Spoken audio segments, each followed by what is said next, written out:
Duraan dursee nagaan koo kan jaalalaaf kan kabajaa haalaaf bakka jirtanitti isiniif haa baay'eetu akkasuma obboleewwan koo amantaa kiristaanaa taatan baga dhalachuu gooftaa keenya Yesuus Kiristoos isin ga'e isiniin jechaa har'a viidiyoo biraatiin walitti deebineetii dhufnee jirra. Viidiyoon kun maalidha yoo jettan viidiyoo hedduu garaa nama nyaatudha jechuudha. Nama miskiinummaa gaafa argatanii tafkiin illee bakka lallaaftu nama ciniinti moo maal jedhanii akkasuma gaa obboleettii teenya fayyoo fi caaltuun akkuma masaanuu ta'anii akkasuma laal bilxiidha fayyoon kaameraa ishii dhokfattee mistira mana keessa jiru hundaa gadi guursisti jechuudha. Caaltuu yeroo darbe viidiyoo fayyoon mucaa baattee walii gadi deemtu sana irratti teessee fuulduratti baatee saaloonitti mucaa qabattee teessu sana caaltuun garuu baay'ee itti dallanteeti turte. Mucaa koo maaliif akkana na jalaa goota?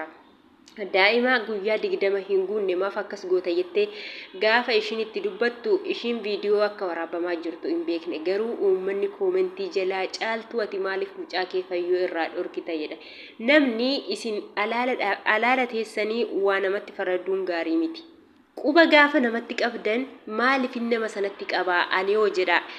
Isin ishee bira hin jirtanii caaltu fayyootu wal beeka isaantu mana tokko keessatti gala isaantu masaanudha. Garuu warreen koomentii hin taane deemtanii mana namaatti barreessitan baay'ee nama ajaa'iba jechuudha. Dhugaa qabdii daa'ima ishiiti ji'a 9 guutuu garaatti baattee gaafa dhalturreen akkamiin cinqi kam keessa akka darbitee as geessee mucaa kana ulfaatu ni beekti waan ta'eef akkamiin ulfina maal keessa darbitee akka bakka kana geesse ni beekti waan ta'eef ishiin illee kanuma sodaadha malee yookiin ilmoo koo isheerraa dhorkuu miti. Namni ilmoo koo dhufee naan dhungatinuu mana seenee anaayyuu baay'ee dasnan jedhu waan ilmoo koo hin jaallanne si'a jette mucayyoon kun jechuudha. Dhugaa qabdi immoo daa'ima dhalattuu kana aniyyuu baay'ee sodaadha. Ani kara kiyyaatiin daa'ima reefu dhalatte kana asiifachi godhuu dhiisati kan waggaatu jechuudha.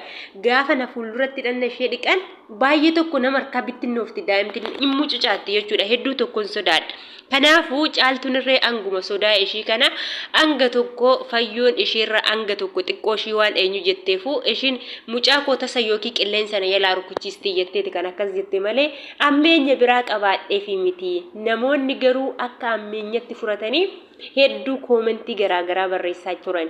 Garuu koomentii isaanii sana dubbiseetuman jira. Ani garuu ishiirraa dhorkuu osoo hin taane daa'ima koo olii gadi haati qullaa waan ta'e olii gadi fuutee mana keessa deemtufu anirree akkasuman see akka ishiin kaameraa waraabaa jirtu viidiyoo waraabaa jirtu hin beeku jedhe. Otoo ana ta'e yoo maal goona jedha warreen koomentii badaa nama barreessitan mana namaa dhaqxanii.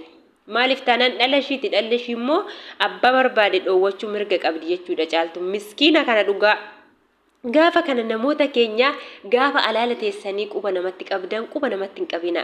Gaafa quba tokko namatti qabdan qubni shanan sun isinitti deebi'ee isinoo aniyoo jettee of gaafachuutti qabda jechuudha. Dhala keeti waan ta'eef dhala kee immoo dhala duraa kana faa waan ta'eef ilmoo isheeti waan ta'eef qorri yoo jalaa rukute yoo wayi tokko taate ishiidha kan daa'imti rukkubarree bakka nana dhukkuban jettu boo'uu fi iyyurran ala kan ta'e waan akka kan ishiin dubbattu miti jechuudha. Akkasuma gaa caaltuun mucaa ishii jalqaba of eeguu miti ree of eeggannoo daa'ima ishiitiif yoo goote booda daa'imti ishii fayyaa argatti jechuudha. Kanaaf immoo nama sana jibbitee yookiin daa'ima jibbitee otoo hin taane macheem daa'ima hin nyaattu. Fayyoo ishii mana keessa jirtu dhiisati namnummaanuu araasii gaafachuu dhaqe daa'ima sana otoo hin laalin mana keessaa hin ba'u jechuudha. Akka aadaa biyya keenyatti yoo taate eenyumtuu yaa ta'u. Daa'ima araasii nama dubartii deesse sana yoo dhaqanii gaafatan daa'ima ishii dhungataniiti kan ba'an manaa jechuudha. Kanaafuu akkasuma gaa caaltuuf fayyoon mana tokko keessa jiraatanii xiqqoo ishii inaaffan baay'ee akkuma jirutti ta'ee inaaffan shamarran anis shamara waan ta'eef abbaa manaa irratti inaaffan waanuma jiru. Inaaffan waanuma jiru ta'ee kun immoo dirqama jireenyati waan ta'eef wajjin jiraannaa wal jala jira jaalala yoo waliin jiraatan malee baay'ee ulfaatadha jechuudha. Inaaffan gaarii miti. Warreen immoo koomentii ati maalidha jettanii caaltuu balaaleffattan kana caaltuu miskiinadha waan akka hin beektu jechuudha. Maaliif taanaan daa'ima koo hin qabatin harkaan jechuun ishii waanuma ishiin qullaa olii gadi deemtuni malee callisteetuma daa'ima koo ijaan hin argin yookiin qabatin jechuufi miti. Maaliif ta'a fageessati yaada warreen qofa namatti qabdan jechuudha. Ani maalidha ani maal keessan darbe otoon daa'ima qabaadhe immoo namni gaafa daa'ima reefu dhalattee ji'a hin guunne olii gadi qullaa olii gadi fuudhee mana keessa deemu ani akkamiin nama sanatti ittiin gallakkisaa hojjennee ofii keenyaaf kontirool goonee sammuu keenya hojjechiisuu qabna maaliif jennaan otoo namarratti iffaradiin jechuudha. Kanaaf ofiishiiti mucaan kun yoo waa takka jalaa dhibame daa'imti kun bakka kana na dhukkube waan jechuu jedhee hin himatu waan ta'eef dirqama osoo daa'imti ishee omaa jalaan ta'in kunuunfachuun immoo dirqama ishee dirqama haadha dhalteeti jechuudha. Kanaafuu fayyoon inaaffaa qabdii eeyyen dhuguma nama inaaffisiisa jechuudha. Kanaaf obboleettiin keenya fayyoonis caaltunis obboleettii keessan fayyoonis obboleettii keessan kuwwani kara fayyoo gura kuwwani kara caaltu gura hundi keessanuu lafatti haftu isaan lamaan kan mana keessa wajjiniin nyaate wajjiniin dhugee masaanuu wajjiniin ta'ee mana keessa waliin jiraatu jechuudha. Warreen kara caaltu gortanis warreen kara fayyoo gortanii hojjettanis dhaabbadhaatii ani eenyudha jennee of madaalutii qabna jechuudha. Koomentii hin taane nama barreessuun namni kamiyyuu shamarri kamiyyuu kana inni naaffine hin jiru lafa kanarra jechuudha. Kuni wal sobataati malee. Kanaaf ishiinillee inaaffan waan keessa ishii gubeefu yaa fayyoo koo atillee boru daa'ima akkasii argachuu waanta dandeessuuf inaaffaa kana dhiisisiin jedha.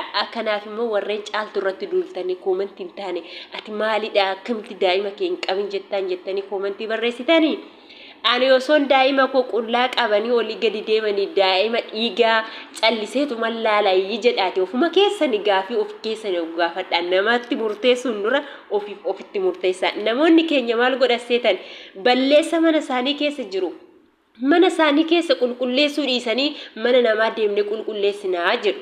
Kanaafuu jalqaba dhala namaa yoo taate yoo sammuudhaan ni yaadda ta'e mana kee keessa qulqulleeffadhuti erga mana kee keessa qulqullooftee mana namaa dhaqiitii barriyaan akka soo kanaaf mana kee otoo hin qulqulleeffatin osoo mana kee keessa rakkinni jiru namatti quba hin qabin jechuudha. Mucayyoon kun jaallatteetii miti. Ishitu wajjin jiraataa jira, ishitu mana keessa jiraataa, daa'ima gaafa qabdu akkamiin akka qabdu ishitu beeka waan ta'eef kanaaf ilaalcha intaanetti nama balaaleffatina. Lamaanuu obboleewwan keessan, obboleewwan keenya amantaan gargaraa taanu malee oromummaadhaan tokko waan taaneef jechuudha. Anis dubara borullee wanta narra gahu wanta hin beekneef kanaaf viidiyoon har'a qabadhee isinii dhufe kana fakkaataa. Warreen maamila maskii fiqirii taatan laayik sheer gochuu hin dagatinaa. Warreen immoo maamila koo hin taane koota subscribe gochuun nu jajjabeessaa isiniin jennaa. Koomentii jalatti immoo yaada qiqa yoo qabaattan nu barreessaa. Afaan irraa bilisa kan ta'e afaan nagaa jechuudha. Maaliif taana manni koo mana nagaati, mana jaalalaati. Arraba irraa kan bilisa ta'e kanaaf subscribe gochuun immoo hin dagatinaan isiniin jedhaa. Galatooma.